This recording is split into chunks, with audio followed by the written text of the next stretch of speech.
السلام علیکم دوستوں، کورلس اورہان کی ایپیسوڈ 14 کا دوسرا شاندار ٹریلر جاری کر دیا گیا ہے، جس میں ایسپورچا اور فلاویوس کے غداری کے ساتھ ساتھ شاہین شاہ اور اس کے بیٹے یغید کی غداری بھی عیاں ہو گئی ہے، اور اس کے علاوہ مزید بہت سے اہم واقعات دکھائے گئے ہیں۔ تو دوستو، ہم آپ کے لیے آج اس ٹریلر کا اردو ترجمہ لائے ہیں اور آپ کو آگاہ کریں گے کہ اس ٹریلر میں اور کیا واقعات ہوئے۔ تو چلیں اس ٹریلر کے ویڈیو کو شروع کرتے ہیں۔ ٹریلر میں سب سے پہلے فلاویوس جنگل میں جرگتائے اور اس کے سپاہیوں پر حملہ کر دیتا ہے اور ایک ایک کر کے سپاہیوں کو مار دیتا ہے۔ جرگتائے بھی دفاع کرتے ہوئے فلاویوس کے چند سپاہیوں کو مار گراتا ہے، لیکن اس دوران ایک تیر جرگتائے کے کمر پر آ کر لگتا ہے۔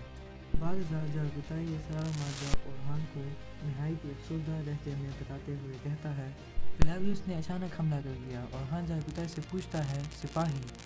جرگتائے پریشان کن لہجے میں اسے جواب دیتے ہوئے کہتا ہے، تمام سپاہی مارے گئے، اور اسی کے ساتھ جرگتائے کے آنسو جاری ہو جاتے ہیں، اور اس سے اگلے سین میں اورہان اور اس کے سپاہی ہاتھوں میں علم تھامے ہوئے گھوڑوں پر تیز رفتاری سے جا رہے ہوتے ہیں، اور اس کے بعد منظر بدلتا ہے اور شہزادی ایسپورچا بندرگاہ پر موجود ہوتی ہے، اور وہ کہتی ہے کہ میں بہت پہلے ہی اورہان سے جنگ کے لیے قدم اٹھا چکی ہوں۔ اور اس سے اگلے سین میں اورہان اور جرگتائے ایک ساتھ محل میں موجود ہوتے ہیں، اور اورہان زخمی جرگتائے کے کندھے پر ہاتھ رکھ کر کہتا ہے، نہ غداری کی قیمت بے حساب رہے گی اور نہ میرے گھوڑوں کا خون ضائع جائے گا۔ اور اس سے اگلے سین میں جرگتائے بازنطینوں کا لباس پہنے انہی کے قلعے میں ان سے لڑ رہا ہوتا ہے، اور دوسری جانب اورہان اور بوران اپنے سپاہیوں کے ساتھ مل کر بورسا کی بغاوت کو کچل رہے ہوتے ہیں۔ ان کے ہر انداز جوش سے بھرے ہوتے ہیں۔ اس سے اگلے سین میں شاہین شاہ اپنے سرداران کے ساتھ جنگل میں جا رہے ہوتے ہیں، اور پھر دوسرے منظر میں دمیر خان کو مخاطب کر کے کہتا ہے کہ اورہان اپنے ہر فیصلے کے ساتھ دشمن کے محاذ کو وسیع کر دیتا ہے۔ یہ بات سن کر دمیر خان ایسپورچا اور اورہان کے آنے والے جنگ کی طرف اشارہ کرتے ہوئے کہتا ہے، تم اس میدان میں اورہان کو اکیلا چھوڑ دو گے۔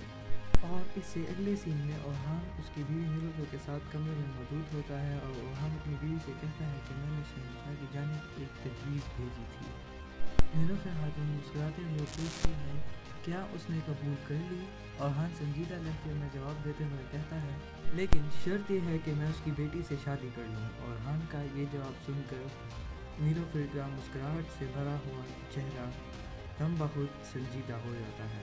اسی سین میں نیلوفر خاتون کمرے میں کھڑے شیشے کے سامنے اپنے بال سنوار رہی ہوتی ہے، اور کنگھی کرتے ہوئے کسی گہری سوچ میں چلی جاتی ہے، جیسے کہ یادوں کے سمندر میں۔ چند لمحوں کے بعد وہ ڈیفنے کی جانب سے دیا ہوا اس کے بچپن کا تحفہ اٹھا کر دیکھتی ہے تو اس کی نگاہوں میں بے اختیار آنسو آ جاتے ہیں، اور وہ یاد کرتی ہے کہ ڈیفنے نے جب اسے یہ تحفہ دیا اور کہا، یہ میری طرف سے میرے بہن کے لیے۔ اور اس سے پہلے سین میں شہزادی ایسپورچا ڈیفنے خاتون کے ساتھ موجود ہوتی ہے، اور وہ ڈیفنے خاتون سے مخاطب ہو کر کہتی ہے، تم نیلوفر خاتون کو میرے پاس لاؤ گی۔ اس سے اگلے سین میں اورہان اپنے سپاہیوں کے ساتھ بازنطینی قلعے میں موجود ہوتا ہے، اور جرگتائے سے غصے بھرے لہجے میں بولتا ہے کہ ہماری طرف رجوع کرنے والے ہماری ہی پیٹھ میں خنجر گھونپنا چاہتے ہیں۔ اور اس سے اگلے سین میں شاہین شاہ اور یغید ایک ساتھ جنگل میں موجود ہوتے ہیں۔ یغید اپنے بابا شاہین شاہ کو گردن سے مضبوطی سے پکڑ رکھے ہوتے ہیں، اس کی گرفت میں شدت اور درد واضح طور پر محسوس ہو رہی ہوتی ہے، اور وہ بے بس آنکھوں سے اپنے بابا شاہین شاہ کی طرف دیکھ کر بولتا ہے، یہ غداری ہے بابا۔ شاہین شاہ پرسکون انداز میں سنجیدگی سے اس کی بات کا جواب دیتے ہوئے کہتے ہیں، اورہان کے ساتھ غداری ہماری قوم پر رحم کے مترادف ہے۔ اس سے اگلے سین میں اورہان فاطمہ اور اپنے ایلفز کے ساتھ محل میں موجود ہوتا ہے، اور وہ کمرے کی وسط میں پڑے نقشے کی مدد سے جنگی منصوبہ بندی تیار کر رہے ہوتے ہیں۔ اس سے اگلے سین میں اورہان قلعے کی بلند دیواروں پر کھڑا ہو کر نیچے میدان میں شہزادی ایسپورچا سے مخاطب ہو کر کہتا ہے، ایسپورچا، تم نے صلح توڑ دی، اب دیکھو سلطانی سلطنت سے ٹکر لینا کیسا ہوتا ہے۔ اس سے اگلے سین میں اورہان غازی پورے جوش و خروش، شان و شوکت اور جلال کے ساتھ محل کی دیواروں میں جلوہ افروز ہوتے ہیں۔ اور یہاں پر ٹریلر ختم ہوتا ہے۔ اگر ویڈیو اچھی لگی ہو تو لائک، سبسکرائب اور شیئر کرنا بالکل مت بھولیے گا۔